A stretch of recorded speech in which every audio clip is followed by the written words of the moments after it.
ನಡಿ ಈಗ ಶುರು ಮಾಡೋಣ. ಕೇಸರಿಯಿಂದ ಮನೋಲ್ಲಾಸ ಮನಸ್ಸು ಮತ್ತೇರಿ ಕುಣಿದಾಡಿದೆ ನೋಡು, ಮನಸ್ಸು ಮತ್ತೇರಿ ಕುಣಿದಾಡಿದೆ ನೋಡು. ಕ್ಷಣ ಕ್ಷಣವೂ ಆಚರಿಸಿ ಕೇಸರಿ ಹಬ್ಬ. ವಿಮಲ್ ಬಾಯಲ್ಲಿ ಹೇಳಿ ಕೇಸರಿ. ಇನ್ನು ಡಿಕೆ ಶಿವಕುಮಾರರೇ ಪೆನ್ ಡ್ರೈವ್ ಷಡ್ಯಂತ್ರದ ಕಿಂಗ್ಪಿನ್ ಅಂತ ಮಾಜಿ ಸಿಎಂ ಕುಮಾರಸ್ವಾಮಿ ಆರೋಪಿಸಿದ್ರು. ಡಿಸಿಎಂ ಡಿಕೆಶಿಯನ್ನ ಸಂಪುಟದಿಂದ ಕಿತ್ತಾಕಿ ಅಂತ ಕಾಂಗ್ರೆಸ್ ಹೈಕಮಾಂಡ್ಗೆ ಸವಾಲ್ ಹಾಕಿದ್ರು. ಇವತ್ತು ಸರ್ಕಾರಕ್ಕೆ ಡಿಮ್ಯಾಂಡ್ ಮಾಡ್ತಕ್ಕಂಥದ್ದು ಡಿಕೆ ಶಿವಕುಮಾರ್ ಕಾನ್ಸ್ಪಿರಸಿ ಏನಿದೆ, ಆ ಹೆಣ್ಣು ಮಕ್ಕಳ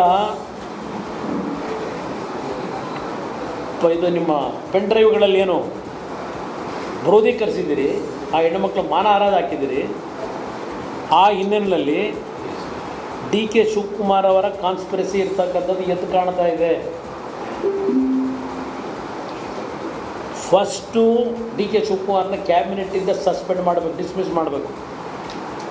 ಇದು ನಮ್ಮ ಡಿಮ್ಯಾಂಡು. ಅಷ್ಟು ಸುಲಭವಾಗಿ ಬಿಡೋದಿಲ್ಲ, ಈ ಕೇಸನ್ನ ಮುಚ್ಚಾಕಲಿಕ್ಕೂ ಬಿಡೋದಿಲ್ಲ. ಇದರಲ್ಲಿ ಯಾರೇ ತಪ್ಪು ಮಾಡಿರಲಿ, ಆ ತಪ್ಪಿಗೆ ಶಿಕ್ಷೆ ತಲೆ ದಂಡ ಆಗಲೇಬೇಕು. ಈ ಪ್ರಕರಣದಲ್ಲಿ ವಿಡಿಯೋ ಪ್ರಕರಣ ಹೆಂಗೆ ಪ್ರಾರಂಭ ಆಗಿದೆ, ಅಂತಿಮ ಎಲ್ಲಿಗೆ ತೊಗೊಂಡೋಗಿ ನಿಲ್ಲಿಸ್ಕೊಂಡಿದ್ದೀರಿ, ಇದೆಲ್ಲ ಪಾರದರ್ಶಕವಾದಂಥ ರೀತಿಯಲ್ಲಿ ತನಿಖೆ ಆಗಬೇಕು. ಥ್ರೂಔಟ್ ಈ ಇಶ್ಯೂನಲ್ಲಿ ಡಿ ಕೆ ಶಿವಕುಮಾರ್ನ ಕಾನ್ಸ್ಪಿರೆನ್ಸಿ ಏನಿದೆ, ಈ must be suspended from the cabinet. If this chief minister have any at least moral ground is there, morally if he is ready to accept all these things, ನೈತಿಕತೆ ಏನಾಗ್ತಿದೆ. Pen drive ಪ್ರಕರಣದ ಹಿಂದೆ SSSಗಳ ಕೈವಾಡವಿದೆ ಎಂದು ವಿರೋಧ ಪಕ್ಷದ ನಾಯಕ ಆರ್ ಅಶೋಕ್ ಆರೋಪಿಸಿದ್ದಾರೆ. ಈ ಕತೆಗೆ Surjewala script writer, Siddaramaiah director, DKShi producer ಆಗಿದ್ದು ಎಸ್ಐಟಿ ಸಹ ಸಾಥನ್ನ ನೀಡಿದೆ. ಲಿಂಗಾಯತರ ಬಳಿಕ ಈಗ ಒಕ್ಕಲಿಗರಿಗೆ ಕಾಂಗ್ರೆಸ್ ಅವಮಾನವನ್ನ ಮಾಡ್ತಾ ಇದೆ ಎಂದು ವಾಗ್ದಾಳಿಯನ್ನ ನಡೆಸಿದ್ದಾರೆ. ಈಗ ವಿದೇಶಕ್ಕೆ ಹೋಗಿರುವಂಥ ಪ್ರಜ್ವಲ್ ರೇವಣ್ಣ ಏನಿದ್ದಾರೆ, ಅವರು ಹೋಗುವಂಥದ್ದಕ್ಕೂ ಕೂಡ ಕಾಂಗ್ರೆಸ್ಸು ಕೈವಾಡ ಇದೆ. ಅದರಲ್ಲಿ ಕಾಂಗ್ರೆಸ್ಸಿನ ಕುತಂತ್ರ ಇದೆ.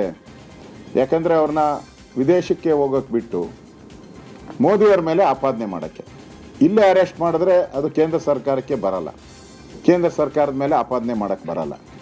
ಅದಕ್ಕೆ ಐಡಿಯಾ ಮಾಡಿ ಇದೆಲ್ಲ ಈ ತ್ರಿಬಲ್ ಎಸ್